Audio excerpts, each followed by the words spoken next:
For a long time now, dads have been given a bad rap by the feminist media machine, which has labelled them everything from incompetent to redundant.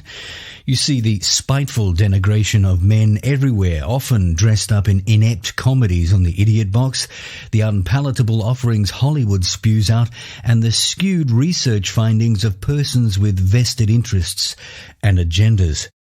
So it was with some relief that I came across an article written by a female doctor, Dr. Rosie King, concerning the vital role dads play in the upbringing of their children.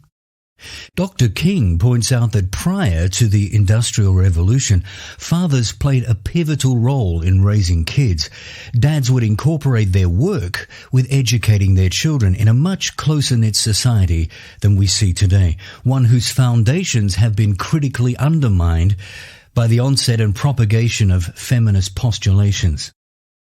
With the onset of the Industrial Revolution, dads moved away from their families into factories and their influence lessened substantially. Dr. King points out that this led to the marginalization and devaluing of the father role in the family and gave rise to damaging myths about fathering. She goes on to expound these myths. Myth number 1, mothers are naturally more caring parents than fathers. Not true. The capacity to love and nurture children, says Dr. King, is not solely a female trait. In fact, research has found that dads are every bit as sensitive to their baby's signals, and while they may not express that sensitivity in the same way as mum, they are just as competent of meeting their child's needs. Myth number 2, fathers are better with older children than they are with babies. Dr. King says that fathers are just as excited about their newborns and bond with them at the same rate as mums. She says research confirms that a dad's hormones change with the birth of his baby. Dr. King goes on to say not only are fathers equal to mothers when it comes to talking to and kissing their little ones, it's been found that fathers tend to rock babies and touch them more than mothers do. And finally, myth number 3, one the collective media seems determined to ignore. Having a loving mother is enough. This is a dangerous delusion. And please, no dispersions on single mums here. Being forced to raise a family on your own is the hardest job of all, one God never intended, so it should never be made the acceptable norm.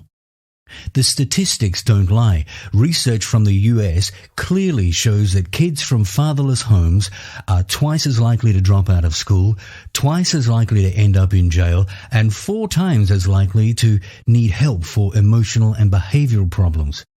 In addition to that, 90% of homeless children or runaways are from fatherless homes, 71% of pregnant teenagers lack a father, and 63% of youth suicides are from homes without a dad.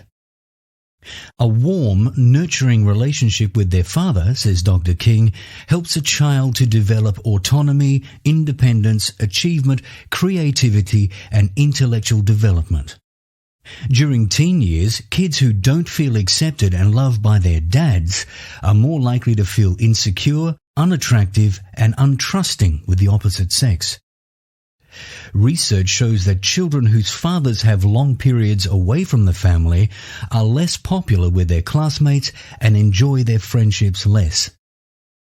Dr. King concludes by saying the best predictor of empathy, namely the ability to understand other people's feelings in adults, is the amount of time people spend with their dads in childhood. So, far from being the redundant buffoons the social engineers would have us believe, fathers play a critical and pivotal role in the rearing of children. The good book says in Malachi chapter 4 verse 6 that God will turn the hearts of the fathers to their children and the hearts of the children to their fathers, or else he will come and strike the land with a curse. Did you hear that? The earth is cursed when a father does not occupy his correct and ordained place in the home and the hearts of his children. Little wonder why Satan is trying to usurp that. Time we turn that around, eh?